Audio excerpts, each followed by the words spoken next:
francophonie, c'est la langue française, mais nous, comme on est français, on s'en rend pas bien compte.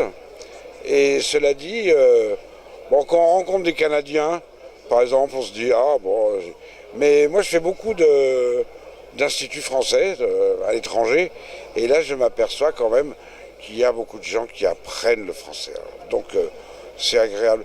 Je suis pas fanatique du terme francophonie, mais en tout cas, je suis quand même un adversaire de l'anglais tout azimut. Alors ça me fait plaisir quand des gens parlent français quand même.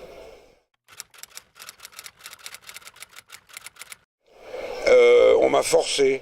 Donc quand je voulais pas faire ça, mais je faisais de la peinture. Et donc c'est un type qui m'a forcé d'écrire un roman pour que je puisse le rembourser, parce que je lui devais de l'argent. Et pour pouvoir le rembourser, alors il ne me payait pas, mais c'était comme s'il m'avait payé. Bon. Et ce mec publié, était éditeur de romans noirs. Donc j'ai commencé par écrire un roman noir alors que j'aurais pas fait ça, quoi. J'aurais peut-être fait autre chose. Je sais pas. Ouais, ça a commencé comme ça.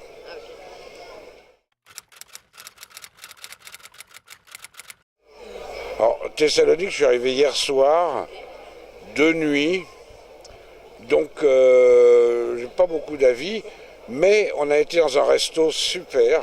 Alors, Thessalonique, formidable. Et puis Redzina, et puis tout ça, enfin bon, bref. Donc, mais je connais quand même un peu la Grèce, mais je connaissais pas Salonique, donc je suis content. Ma femme connaît bien Salonique, elle y vient tout le temps au festival de cinéma. Mais c'est en septembre, je sais pas où, en octobre. Et donc elle me parlait toujours de Salonique. Et là, ce que j'ai vu ce matin, en venant et tout, c'est une ville qui me parle beaucoup. Moi, j'aime pas trop les villes historiques, tout ça. Là, il y a des trucs, hein, il y a des bains turcs encore, des chapelles, mais surtout la vie, des magasins, des gens, c'est ça qui est bien. Alors, je sais pas. Et puis la première question, c'était quoi? Votre opinion concerne le salon du livre? Ah, le salon du livre, c'est un salon du livre. Comme tous les salons du livre. Il y a des livres.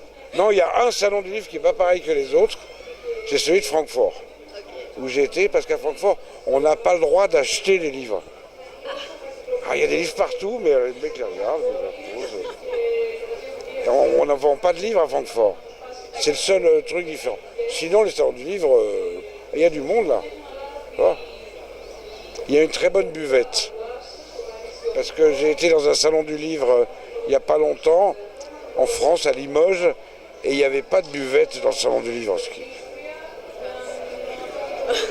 Tous les auteurs français sont des alcooliques notoires, et il n'y a pas une buvette. Ça, c'est une faute grave.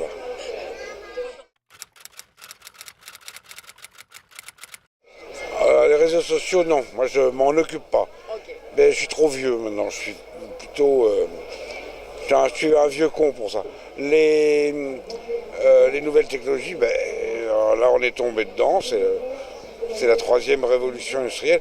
Heureusement, je ne suis pas encore complètement vieux et complètement crétin pour comprendre encore un peu ce que c'est. Mais je suis dépassé là, par rapport à mes enfants, par exemple. Quand moi tout ça tombe en panne, j'appelle mon... Je suis un peu dépassé, puis ça prend du temps, puis il faut baigner là-dedans. Alors la seule chose, c'est que il ne faut pas que ces nouvelles technologies remplacent la lecture, le livre. C'est le seul problème.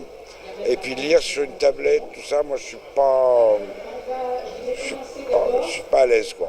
Peut-être que c'est bien, je sais pas.